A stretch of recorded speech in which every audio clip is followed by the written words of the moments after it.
പരിപാടിയല്ലേ എന്ന് ചോദിക്കുന്നു. സ്മൃതി തന്നെ പറഞ്ഞു അത് പിന്നീട് രാഷ്ട്രീയം പറയുന്നൊരു പരിപാടിയായിട്ട് മാറി എന്നുള്ളത്. അത് പി രാജീവ് പറഞ്ഞ കണക്ക് തന്നെയാണ്. സർക്കാർ എന്ന് പറയുന്നത് എപ്പോഴും ഒരു രാഷ്ട്രീയ ആശയമാണ് സ്വാഭാവികമായിട്ടും.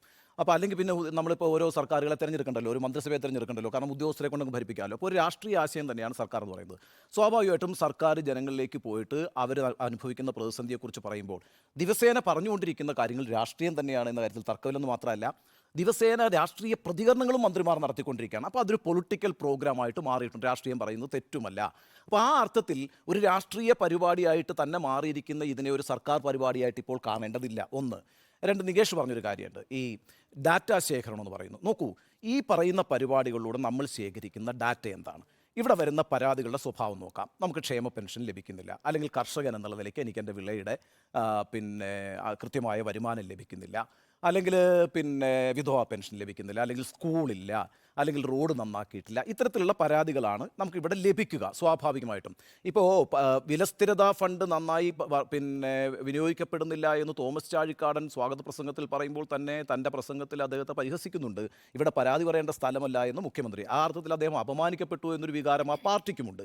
അപ്പോൾ ഇത് ഒരു രാഷ്ട്രീയ പ്രസംഗം നിരനിരയായി നിന്ന് നടത്തിക്കൊണ്ടിരിക്കുന്ന ഒരു പരിപാടിയാണ്. ഈ ഡാറ്റാ ശേഖരണത്തിലേക്ക് വന്നാൽ എന്താണ് ഗവൺമെൻറ്റിൻ്റെ കയ്യിൽ ഇല്ലാത്ത ഡാറ്റ? ഇപ്പോൾ കേരളത്തിലെ തൊഴിലില്ലായ്മയെക്കുറിച്ച് ഈ സർക്കാരിൻ്റെ കയ്യിൽ ഡാറ്റയില്ലേ? അതൊരാൾ പരാതിയായി തന്നിട്ട് നിങ്ങൾ അറിയേണ്ട കാര്യമാണോ? അല്ലെങ്കിൽ വിദ്യാഭ്യാസ രംഗത്തെ പിന്നോക്കാവസ്ഥയെക്കുറിച്ച്, സ്കൂളുകളില്ലാത്തതിനെക്കുറിച്ച് നിങ്ങൾക്ക് ഗവൺമെൻറ്റിന് നേരിട്ടൊരു നിയോജക മണ്ഡലത്തിലേക്ക് പോയി കണ്ട് ബോധ്യപ്പെടേണ്ട ഒരു ഡാറ്റാ ശേഖരണം അവിടെ ആവശ്യമായിട്ടുണ്ടോ? ഈ കാര്യങ്ങളെല്ലാം സംബന്ധിച്ച് നമ്മുടെ പിന്നോക്ക വിഭാഗങ്ങൾ അനുഭവിക്കുന്ന അവസ്ഥ, നമ്മുടെ തൊഴിലില്ലായ്മയുടെ തോത്, കർഷകർ നേരിടുന്ന പ്രശ്നങ്ങൾ, ചെറുകിട വ്യവസായികൾ നേരിടുന്ന പ്രശ്നങ്ങൾ, ഇതേ സംബന്ധിച്ചെല്ലാം കൃത്യമായ ധാരണയുള്ള ഒരു സർക്കാരാണ് നമ്മുടേത്. അല്ലെങ്കിൽ എല്ലാ സർക്കാരുകൾക്കും അതിനുള്ള സംവിധാനങ്ങളുണ്ട്. മാത്രവുമല്ല, ഈ സർക്കാർ യഥാർത്ഥത്തിൽ ഒരു രാഷ്ട്രീയ പാർട്ടിയുടെ സർക്കാരാണ്. ആ രാഷ്ട്രീയ പാർട്ടി എന്ന് പറയുന്നത് കേരളത്തിലെ ജനങ്ങൾക്കിടയിൽ പ്രവർത്തിക്കുന്ന പാർട്ടിയാണ്. ആ പാർട്ടി നിരന്തരമായ അതിൻ്റെ ജനസമ്പർക്കത്തിലൂടെ ഒരുപാട് ഡാറ്റാ ശേഖരണം നടത്തുന്നുണ്ട്. അതിൻ്റെ അടിസ്ഥാനത്തിലാണ് ഒരു മാനിഫെസ്റ്റോ പ്രഖ്യാപിക്കുക. ആ മാനിഫെസ്റ്റോ മുന്നോട്ട് വെച്ചുകൊണ്ടാണ് തെരഞ്ഞെടുപ്പിൽ മത്സരിക്കുക.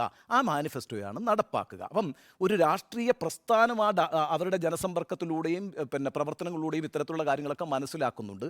ഇതുകൂടാതെ ഒരു ഗവൺമെൻറ് മെഷീനറിയിലൂടെ കേരളത്തിൻ്റെ തൊഴിലില്ലായ്മയും കേരളത്തിൻ്റെ വികസന പ്രശ്നങ്ങളും എല്ലാം നന്നായി അറിയുന്ന ഒരു സർക്കാരാണ്. അല്ലെങ്കിൽ ആ സർക്കാരിന് ഭരണത്തിലിരിക്കാൻ അർഹതയില്ല. അപ്പം എന്ത് ഡാറ്റയാണ് ഇനി ഈ പ്രശ്നങ്ങൾ പരിഹരിച്ചാൽ പിന്നെ ഈ ഡാറ്റയ്ക്ക് നിൽക്കുമോ? ഇപ്പം നമ്മൾ പറയുന്നു എല്ലാ പ്രശ്നങ്ങളും പരിഹരിക്കും, പരാതി തീർപ്പാക്കും. ശരിയാണ്. ഇങ്ങനൊരു മന്ത്രിസഭ പോയിട്ട് പരാതി കിട്ടിയാൽ പരാതി അവിടെ ഇങ്ങനെ വെച്ചിട്ട് ഇരിക്കാൻ പറ്റില്ലല്ലോ. മന്ത്രിസഭയ്ക്ക് പരിഹരിക്കേണ്ടി വരും. അപ്പോൾ ക്ഷേമ പ്രശ്നം പരിഹരിക്കുന്നു, അല്ലെങ്കിൽ റോഡിൻ്റെ പ്രശ്നം പരിഹരിക്കുന്നു, കുളത്തിൻ്റെ പ്രശ്നം പരിഹരിക്കുന്നു. പിന്നെ ഈ ഡാറ്റയ്ക്ക് എന്ത് എക്സിസ്റ്റൻസ് ആവുള്ളത്? എന്താണ് നമുക്ക് കേരളത്തിൻ്റെ ഒരു നവകേരളം എന്നുള്ള നിലയ്ക്ക് ഈ സമാഹരിക്കുന്ന ഡാറ്റയിൽ നിന്ന് നമുക്ക് ഡാറ്റ എന്ന് പറയുന്നത് യഥാർത്ഥത്തിൽ ഈ സമൂഹത്തെ മുന്നോട്ട് നയിക്കാൻ കഴിയുന്ന ഭാവനാത്മകമായ പദ്ധതികൾ ആവിഷ്കരിക്കുന്നതിന് വേണ്ടിയിട്ടുള്ള അറിവാണ്. ആ അറിവ് എന്ന് പറയുന്നത് ക്ഷേമ പെൻഷൻ കിട്ടിയില്ല എന്ന പരാതിയോ, വള്ളമില്ല എന്ന പരാതിയോ, വെള്ളം കിട്ടിയില്ല എന്ന പരാതിയോ, റോഡില്ല എന്ന പരാതിയല്ല. ഈ പരാതികളൊക്കെ ഇപ്പം ഞാൻ ഈ നമ്മുടെ റിയാസിൻ്റെ ഓഫീസിൽ ഒരിക്കൽ പോയിട്ടുണ്ട്. രാത്രിയിലാണ് പോയത്. റിയാസിനെ കാണാൻ ഒരു 11 മണിയൊക്കെ ആയപ്പോഴാണ് പോയത്. അപ്പോൾ റിയാസിൻ്റെ ഓഫീസിൽ ഒരു വലിയ സ്ക്രീനുണ്ട്. ആ സ്ക്രീനിൽ ഗൂഗിൾ മാപ്പിംഗ് വെച്ചിട്ടാണ്. റിയാസ് അത് കാണിച്ചു തന്നു. ഏത് സ്ഥലത്ത് റോഡിന് കേടുണ്ട് എന്ന് കാണാൻ പറ്റും, അവിടെ നിന്ന് കാണാൻ പറ്റും. വലിയ ഉദ്യോഗസ്ഥരൊക്കെ ഇരുന്നിട്ട് നല്ല മീറ്റിംഗാണ്. നന്നായി പ്രവർത്തിക്കുന്നൊരു ഓഫീസാണത് കേട്ടോ. യാതൊരു തർക്കമില്ല.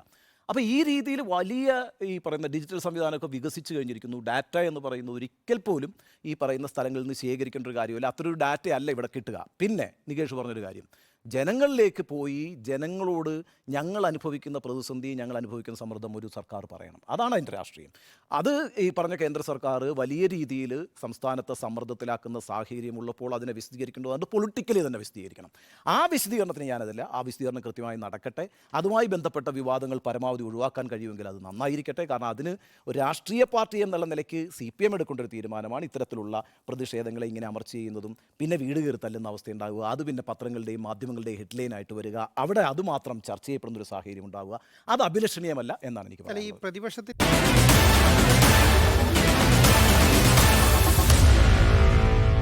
Meet the editors.